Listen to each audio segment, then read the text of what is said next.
Hi, so this is Ken, and this is my kimchi fried rice. My kind of twist on it with salt and pepper, spare ribs, a little bit of egg, and a very special hot sauce into my kimchi fried rice. So instead of just using just kimchi and Korean chili paste, I'm also going to be adding a bit of extra spices like bulldog sauce and some truffle hot sauce. We're going to have to first take our kimchi out, and we're going to have to squeeze the kimchi into a bowl. There's at least 60% rice to 40% kimchi, and it should taste pretty good. Fresh spare ribs. And make sure the meats aren't overlapping. It doesn't really matter how you put it on there, but just make sure both sides cook.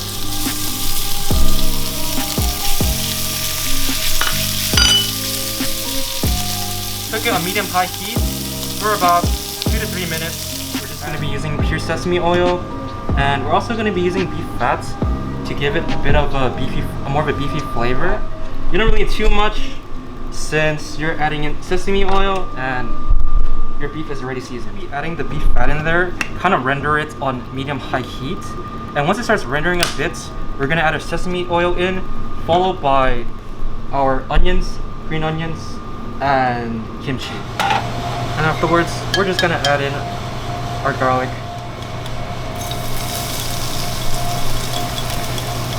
The garlic, it's bubbling.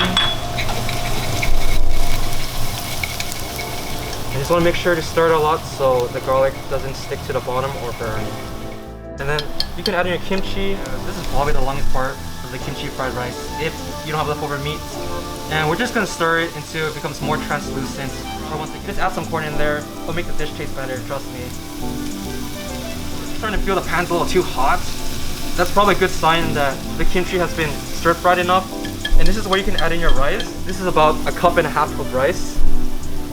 I'm not really sure the exact measurements, but yeah, just use feeling. You're using day-old rice, which is really important. It has to be day-old rice, or even older is fine.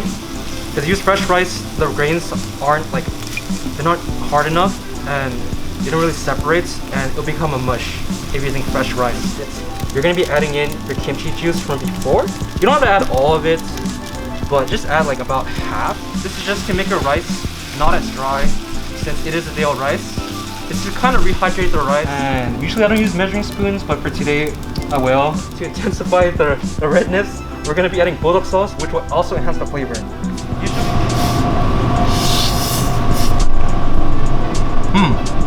It probably needs a little bit more kimchi juice. So yeah, that's why I said save half your kimchi juice, and we're gonna add it back in right now. The other half of our kimchi juice, we're gonna add it back in, just a few dabs. We're adding in fresh mozzarella. Once again, fresh. Where you're gonna add in as much as you want. It just really depends how much you love cheese, and you just kind of want to shred it on and cover the lid with it later, and that's to steam the mozzarella. Got the egg yolk in, allow it to sizzle a bit, turn it to low heat, and then we're gonna kind of hover a little over it to cook the egg yolk a bit. And this is gonna be our second to last step for this dish. And then we're gonna put it onto our plate on the side, and we're gonna serve it with our fried rice. And with green onions, it adds a little bit of brightness to our dish. We're just gonna put it on top of our rice. I don't really know how to plate, but we're just gonna add on top of our rice and on top of our beef.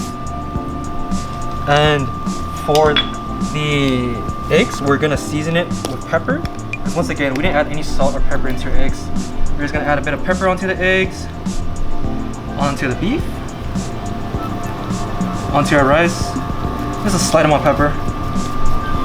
And then we're going to add sesame seeds onto our rice, and that's the dish. And yeah, this is Ken's kimchi fried rice, and thanks for watching.